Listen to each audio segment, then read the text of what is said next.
39 ये हमारे पास क्वेश्चन है 39 x पावर 7 y पावर 3 यानी कि y का क्यूब, और यहाँ पे हमारे पास है इसके साथ z। इसको हमने थोड़ा सा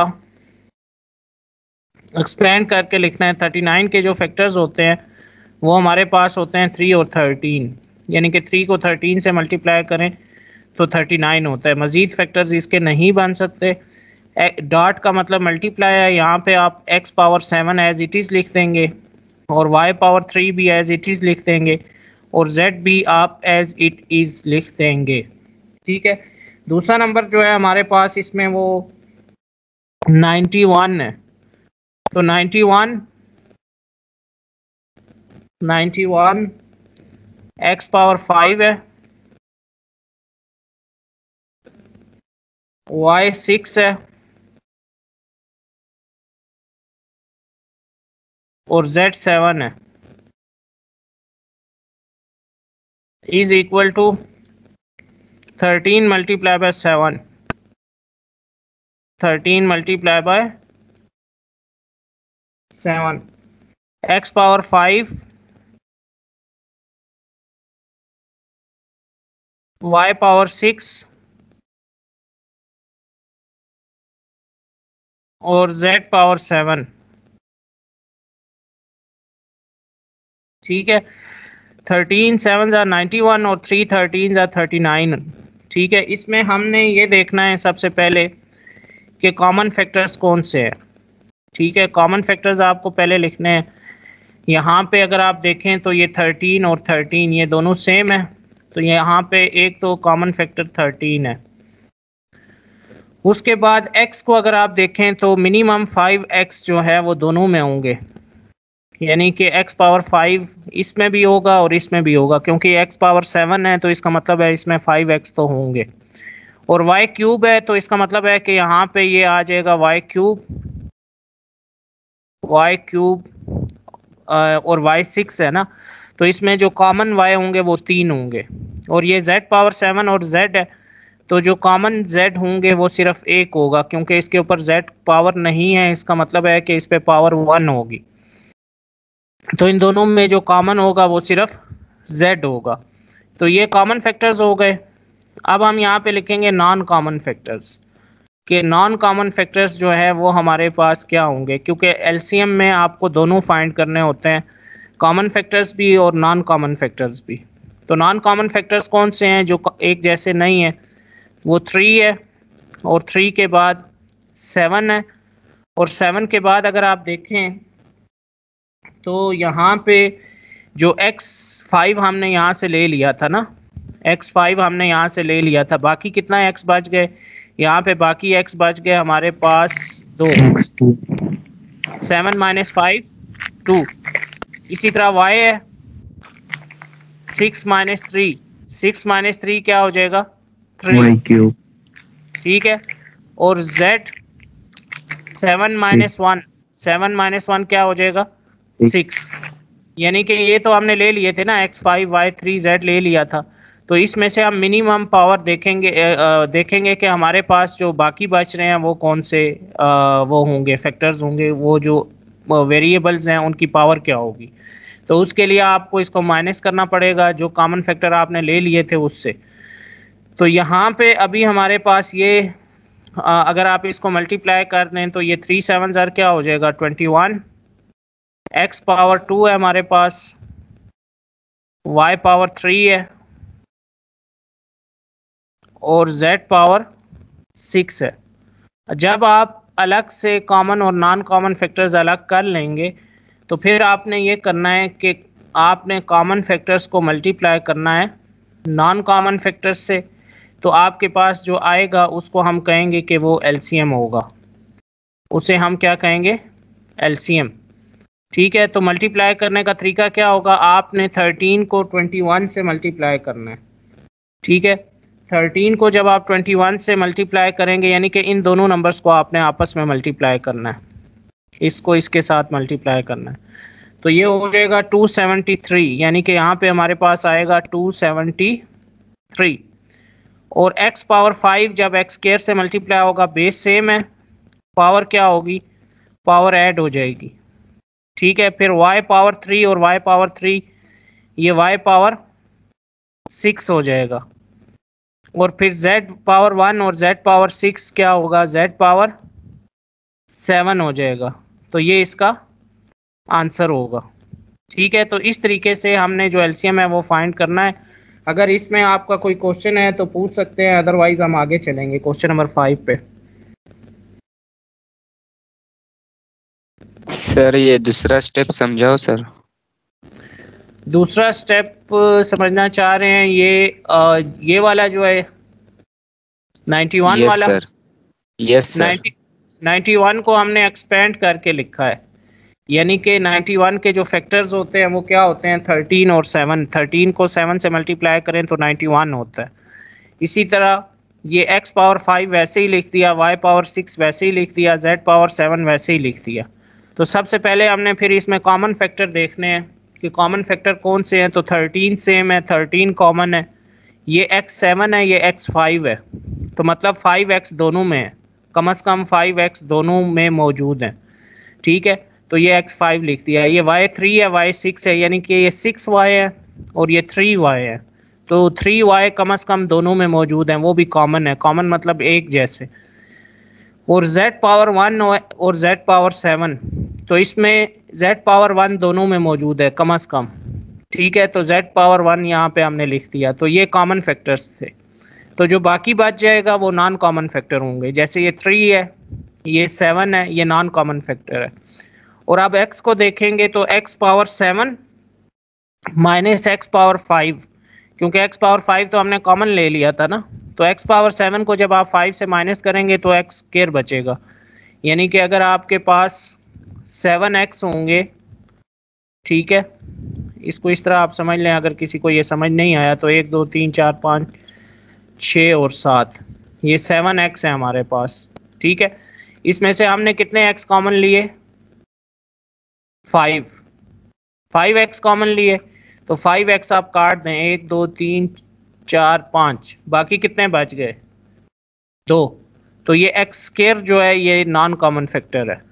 ठीक है, इसी तरह y को भी आप चेक कर लें, तो y पावर 6 माइनस 3 3y बचेंगे, और z पावर 7 माइनस 1 6z बचेंगे। तो फिर मैंने इसको मल्टीप्लाई कर दिया, 3 7 21, x स्क्वायर वैसे आएगा, y क्यूब वैसे आएगा, z 6 ऐसे ही आएगा।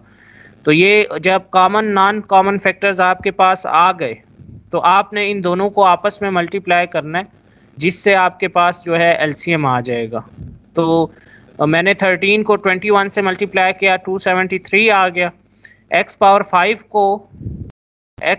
5 को जब हम मल्टीप्लाई करेंगे x स्क्वायर से, तो इसका आंसर क्या आएगा, इसका आंसर आएगा x पावर 7। वो कैसे आएगा, क्योंकि जब बेस सेम होती है तो पावर को हम ऐड करते हैं। तो ये 5 प्लस 2 मल्टीप्लिकेशन में 5 प्लस 2 कितना हो जाएगा, 7।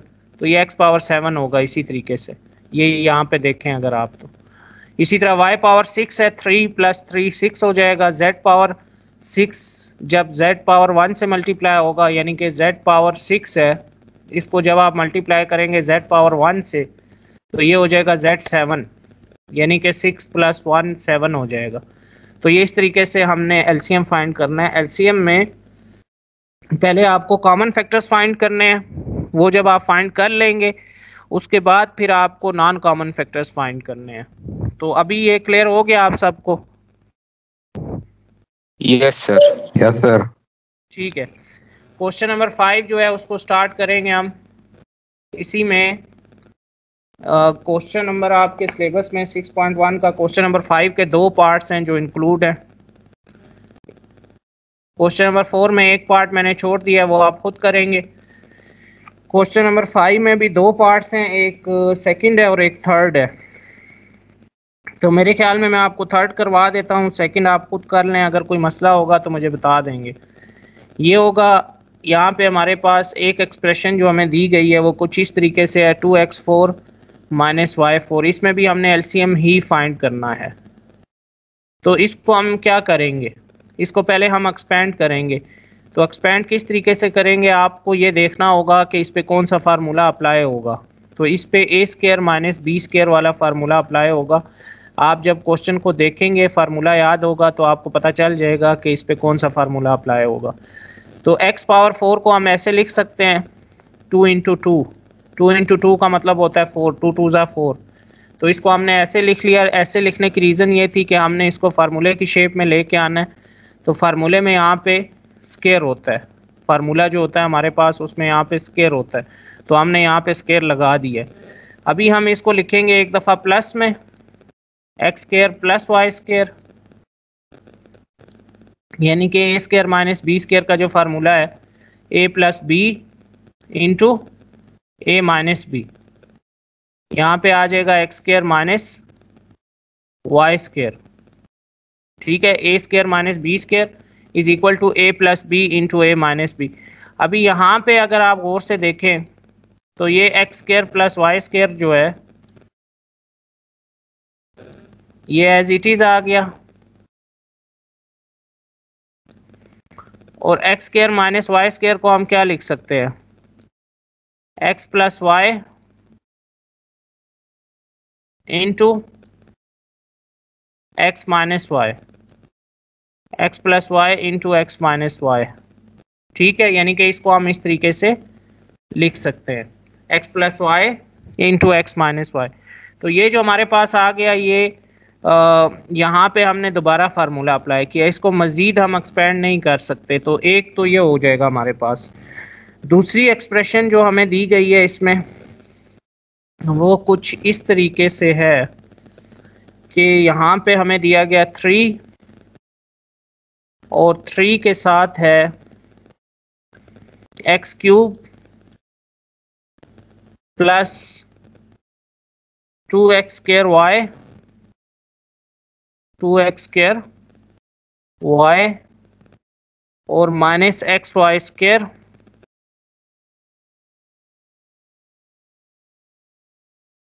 माइनस 2y क्यूब,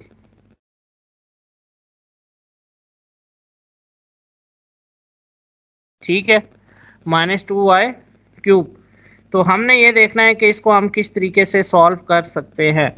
तो अगर आप गौर से देखेंगे तो पहले हम देख लेते हैं कि हमारे पास फर्स्ट 2 टर्म्स में क्या कॉमन है, ये x पावर 3 है।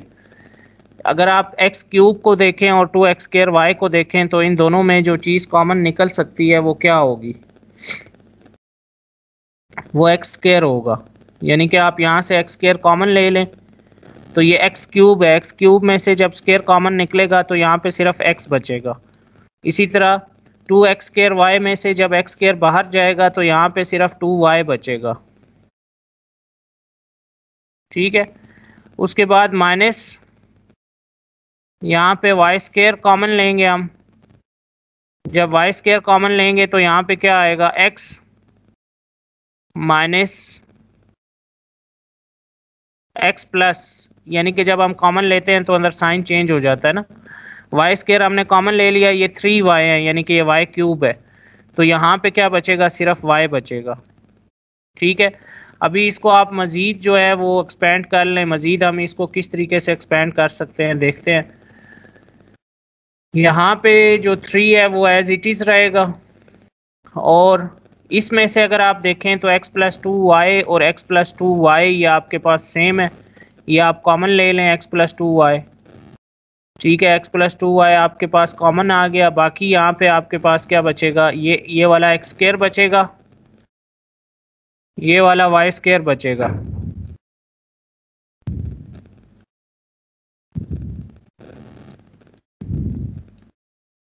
ठीक है। एक x स्क्वायर बचेगा और एक माइनस वाई स्क्वायर बचेगा हमारे पास, ठीक है। तो इसमें ये 3 जो है ये एज इट इज़ आ जाएगा, और उसके बाद x प्लस 2y भी एज इट इज़ आ जाएगा। तो इसको हम लिख सकते हैं x plus Y into X minus Y, ठीक है। इस पे अगेन फार्मूला अप्लाई होगा A square minus B square का, जो कि A plus B into A minus B वाला फार्मूला है। अब मज़ीद इसमें कोई और एक्सप्रेशन हमें नहीं दी गई, हमारे पास जो दो एक्सप्रेशंस हैं उसका एक का ये एक्सपेंड करके हमारे पास आंसर आ रहा है और दूसरी एक्सप्रेशन को एक्सपेंड किया तो हमारे पास ये आंसर आ रहा है। तो अब हमने इसमें देखने हैं सबसे पहले कॉमन फैक्टर्स के कॉमन फैक्टर्स क्या होंगे। अगर आप इनको जिनको मैंने सर्कल किया इनको गौर से देखें तो इसमें जो कॉमन फैक्टर्स हैं वो x प्लस वाई और x माइनस वाई दोनों में मौजूद है। ये देखें x प्लस वाई इसमें भी है, x माइनस वाई इसमें भी है, इसी तरह बिल्कुल इसी तरीके से यहाँ पे भी है। तो ये क्या हो गए कॉमन, ये हो गए, और 3 भी कॉमन होगा इसमें। तो पहले हम यहाँ पे 3 ही लिख लेते हैं क्योंकि 3 भी दोनों में मौजूद है। तो यहाँ पे आ जाएगा 3, उसके बाद यहाँ पे आ जाएगा x प्लस वाई और यहाँ पे इसके साथ आ जाएगा x minus Y, x plus Y into X minus Y. ये कॉमन फैक्टर्स। जी जी सर 3 नहीं, 3 कॉमन नहीं है। ठीक है, गुड, शाबाश। 3 कॉमन नहीं है क्योंकि यहाँ पे 3 है और यहाँ पे 2 है। ठीक है, 3 कॉमन नहीं है। अभी ये तो हो गए हमारे पास कॉमन फैक्टर्स। अभी हमने क्या करना है, इसमें नॉन कॉमन फैक्टर्स लिखते हैं कि नॉन कॉमन फैक्टर्स कौन से होंगे। तो नॉन कॉमन फैक्टर्स वो होंगे जो कि कॉमन नहीं हैं। तो वो कौन से हैं उसको देख लें आप।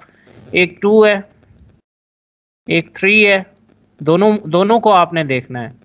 ठीक है, 2 है, 2 यहाँ से लिया मैंने, 3 यहाँ से लिया मैंने, और उसके बाद X square plus Y square है, ये भी मैंने ले लिया यहाँ से।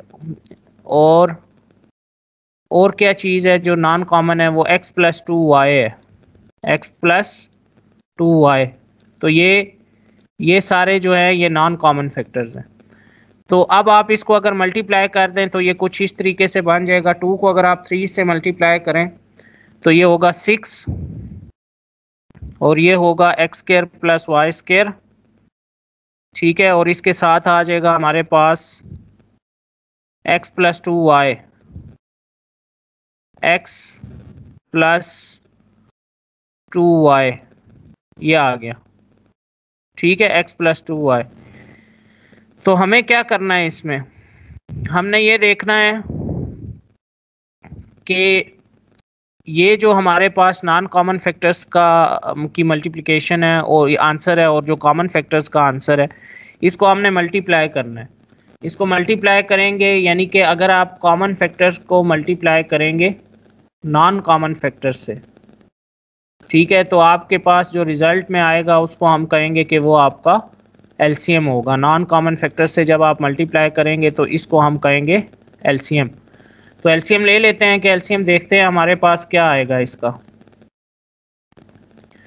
ठीक है, तो यहाँ पे हमारे पास जो था, एक तो था x प्लस वाई और x माइनस वाई। ये कॉमन फैक्टर ले लेते हैं पहले, x प्लस वाई, ठीक है, और x माइनस वाई, ये तो हो गए कॉमन फैक्टर्स। ठीक है, इसके साथ जो नॉन कॉमन फैक्टर्स हैं हम वो लिख लेंगे। नॉन कॉमन फैक्टर्स में एक 6 था हमारे पास और दूसरा x square plus Y square था, x square plus Y square. ठीक है, एक ये था और दूसरा एक x प्लस 2y है। ये अब यहाँ पे हमने कॉमन फैक्टर्स और नॉन कॉमन फैक्टर्स को आपस में मल्टीप्लाई करना है, जिससे हमारे पास जो आंसर आएगा उसको हम एलसीएम कहेंगे। तो मल्टीप्लाई जब करेंगे तो ये 6 तो एज इट इज़ आ जाएगा, इसको आप यहाँ पे लिख दें 6 को। और x प्लस वाई जब x माइनस वाई से मल्टीप्लाई होगा तो इस पे फार्मूला अप्लाई होगा, जिसे हम कहेंगे ये होगा x square minus Y square के equal, x square minus Y square. ठीक है, और 6 हमने पहले ही लिख दिया और यहाँ पे आ जाएगा x square plus Y square, x square plus Y square, और यहाँ पे x प्लस 2y होगा, x plus 2y as it is आ जाएगा। मतलब हमने इन दोनों को मल्टीप्लाई किया तो हमारे पास x square minus Y square आ गया, ये वैसे ही आ गया, और ये x प्लस 2y यहाँ पे आ गया। अभी हम देखेंगे कि आगे क्या होगा। इस पे अब आप दोबारा फार्मूला अप्लाई करेंगे जो कि वही फार्मूला है a plus B into A minus B. A plus B into A minus B क्या होता है, ए स्क्वायर माइनस बी स्क्वायर। तो ये हो जाएगा एक्स स्क्वायर का स्क्वायर माइनस फार्मूले वाला लगेगा और फिर यहाँ पे आ जाएगा वाई स्क्वायर का स्क्वायर। ठीक है, अब इसमें एक स्क्वायर जो है वो फार्मूले वाला है, बाहर वाला फार्मूला जो है उसमें जो स्क्वायर आता है, और एक स्क्वायर जो है वो इसका अपना है। और यहाँ पे आ जाएगा x प्लस 2y, ये एज इट इज़ आ जाएगा x प्लस 2y। अब हम ये करेंगे कि यहाँ पे ये हो जाएगा x4 2 2 ज़ा 4 माइनस y 2 2 ज़ा 4 और यहाँ पे x plus 2y, x plus 2y। तो ये इसका आंसर होगा।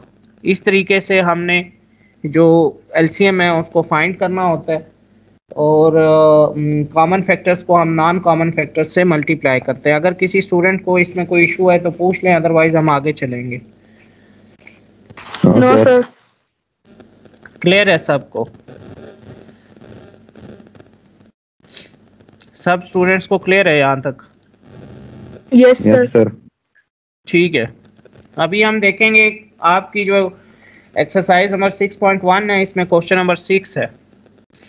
तो क्वेश्चन नंबर 6 में हमें क्या करना होगा, एक पार्ट मैंने दोनों क्वेश्चंस में छोड़ दिया है, वो आपने खुद करना है।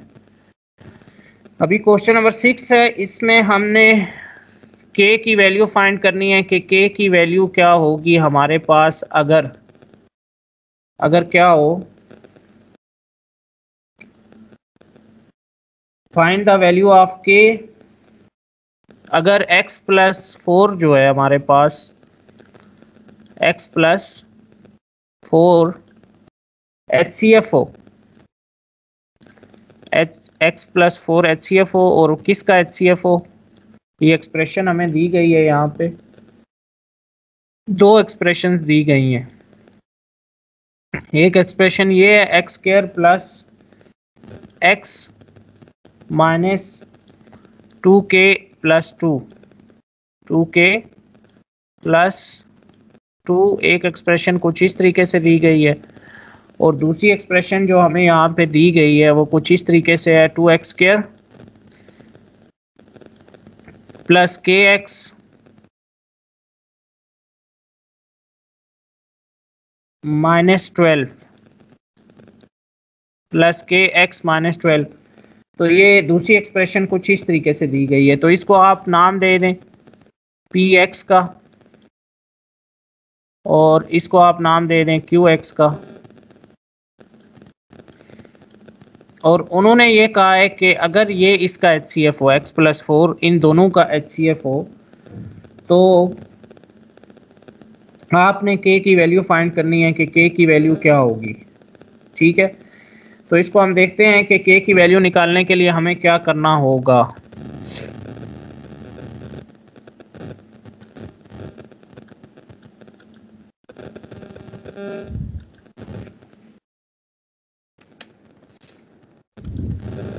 ठीक है, तो k की वैल्यू निकालने के लिए अगर x प्लस 4 जो है इसका HCF होगा px का और qx का, तो इसका मतलब ये होगा कि ये इस पे एग्जैक्टली डिविजिबल होगा। जब आप इसमें वैल्यू पुट करेंगे तो रिमाइंडर 0 आएगा।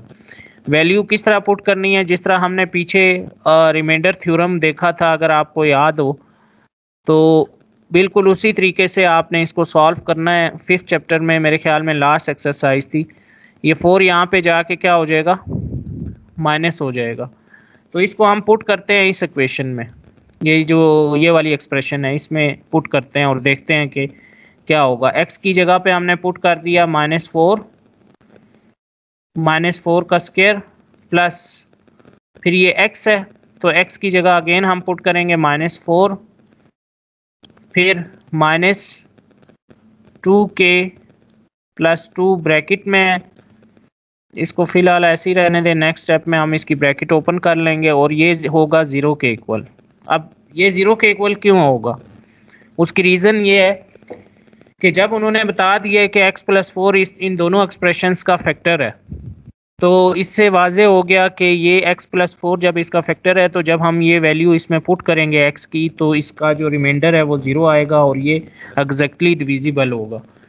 ठीक है ना। अगर जैसे वही बात है, मैंने आपको पहले भी बताया था कि हमारे पास अगर एक नंबर है 8 और हम कहते हैं 8 का फैक्टर 2 है, ठीक है, या 8 का HCF 2 है, तो 2 को अगर हम 4 से मल्टीप्लाई करें तो 8 होता है और रिमाइंडर जो है वो हमारे पास 0 आता है। तो जब फैक्टर जो है वो वाजे हो कि ये इस नंबर का या इस एक्सप्रेशन का फैक्टर है, तो रिमाइंडर 0 होता है। 4 का स्क्वायर क्या होगा हमारे पास? 4 का स्क्वायर 16 होगा, माइनस ख़त्म हो जाएगा स्क्वायर की वजह से, प्लस इंटू माइनस, माइनस 2 के माइनस को अंदर मल्टीप्लाई कर दें आप, और यहाँ पे आएगा -2 इज़ इक्वल टू ये हो जाएगा 0। तो ये 16 - 4 क्या होगा? 12, और 12 - 2 क्या होगा? 10। तो ये हो जाएगा 10 - 2 के इज़ इक्वल टू 0। 10 - 2 के इज़ इक्वल टू 0। तो 2 के यहाँ पे माइनस हो रहा है, जब ये राइट हैंड साइड पे जाएगा तो राइट हैंड साइड पे जाके ये प्लस हो जाएगा। ठीक है, इसमें जो 2 है वो k के साथ मल्टीप्लाई हो रहा है, ये जब 10 के पास जाएगा तो 10 के पास जाके ये हो जाएगा डिवाइड। ठीक है, तो k की वैल्यू जो है वो हमारे पास आएगी 5। 2 5 10, तो k की वैल्यू 5 होगी हमारे पास। ठीक है, तो इस तरीके से हमने k की वैल्यू फाइंड करनी थी। दूसरी एक्सप्रेशन में पुट करना ज़रूरी नहीं है, आप सिर्फ एक ही एक्सप्रेशन में पुट कर लें तो इतना काफ़ी है। ठीक है, आपको k की वैल्यू चाहिए थी, वो हमें मिल गई है। अगर इस क्वेश्चन में किसी स्टूडेंट का कोई इशू है, कोई पॉइंट समझ में नहीं आया तो मुझे बता दें, अदरवाइज हम आगे चलेंगे। No sir. No sir. ये क्लियर हो गया? अच्छा, यस। मेरे ख्याल में हमारी क्लास का टाइम भी हो गया। आपने इस तरह करना है कि स्टूडेंट्स ने, आप सब ने ऐसे करना है कि जो मैंने पार्ट्स छोड़े हैं, एक मैंने पार्ट छोड़ दिया क्वेश्चन नंबर 3 में, ठीक है, और एक मैंने पार्ट छोड़ दिया क्वेश्चन नंबर 5 में। ठीक है, तो ये पार्ट्स जो मैंने छोड़ दिए हैं ये आपने घर पे इनकी प्रैक्टिस करनी है। ठीक है, अगर कोई इशू होगा तो मुझे बताना है आपने, अदरवाइज हम कल आगे क्वेश्चन नंबर जो 7 है 8 है वो स्टार्ट करेंगे। अब इस एक्सरसाइज में आपके सिर्फ 2 क्वेश्चन रह गए हैं, 8 और 9। ये फिर कल इंशाल्लाह हम करेंगे इसको। ठीक है? Okay sir. Yes sir. ठीक है सर। जी, किसी का कोई क्वेश्चन है तो बता दें। सर रिजल्ट कब है स्कूल का?